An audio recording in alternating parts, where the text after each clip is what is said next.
Most people approaching retirement assume that being cautious with their investments is the responsible choice, and it often is. But caution has a cost too, and it's invisible, which makes it much easier to ignore. This is general in nature, so it's important to consider your own situation, because what the right level of caution looks like depends entirely on your specific position. But the pattern I'm about to describe is one of the most common things I see. Here's how it usually happens. Someone in their 50s approaching retirement, they've spent decades building their super and their other investments. At some point, maybe after a volatile year in markets, maybe just because it felt like the right thing to do as retirement got closer, they shifted their investment mix towards something more conservative, lower growth assets, more cash or fixed interest, less exposure to things that can fall sharply, but also grow strongly over time. And it felt right. It felt responsible. The problem is that responsible and appropriate aren't always the same thing. If you're 10 or 15 years from retirement, or even 5 years out, a very conservative mix isn't protecting you from risk. It's just trading one risk for a quieter one. The risk of markets falling is visible. You see it on a screen, you can feel it. The risk of being too conservative is invisible. It shows up slowly over years as a gap between what your balance became and what it could have been. And there's a reason we respond so much more strongly to the invisible risk than the visible one.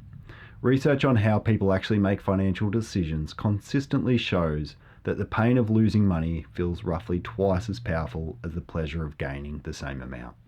A market drop of 10% feels catastrophic. A return of 4% when 7 was available feels like nothing, because nothing was lost. It just wasn't gained. That asymmetry is exactly why overcaution is so easy to drift into. The cost of caution never arrives as a single painful moment. It just quietly accumulates year after year, invisible on any given day, until you arrive at retirement and the gap finally has a number attached to it.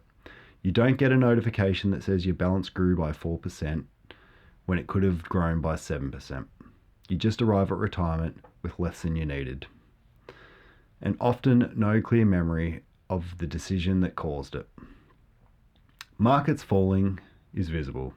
Being too cautious is invisible until it's too late to fix. And here's why this matters in a way that isn't abstract. Take $1 million balance. At 4% a year over 15 years, that balance grows to around $1.8 million. At 7% a year over the same 15 years, it grows to around $2.76 million. That's a gap of almost $960,000. Nearly $1 million on the same starting balance, from a difference that felt like nothing in any given year. That gap is the difference between retirement that gives you genuine freedom to travel, to help your kids, to stop working when you want to, and one where you're constantly aware of the edges. That's the real cost, not a percentage point on a statement. The life that was available to you and quietly wasn't. So what actually causes this, and what do you check?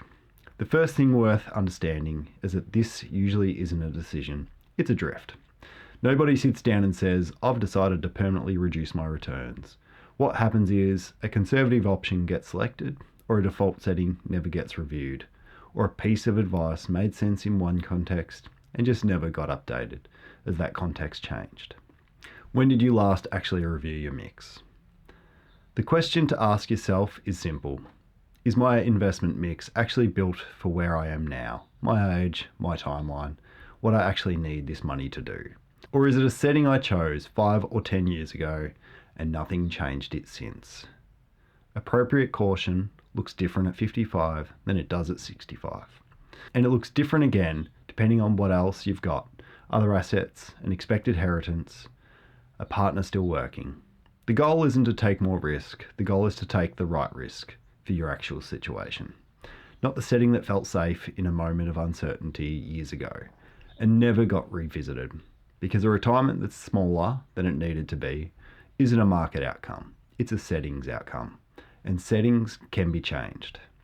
But if you haven't looked at your investment mix in the last few years, it's worth checking whether you're still positioned for growth or just positioned for comfort.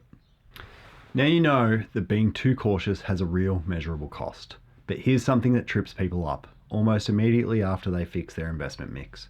They land on a retirement number, feel good about it, and then watch it move again. There are 3 specific reasons that happens, and understanding them changes everything. I cover all 3 in this video. If you'd like help checking whether your settings still fit where you are, I work with Australians in exactly this position. You can find details below.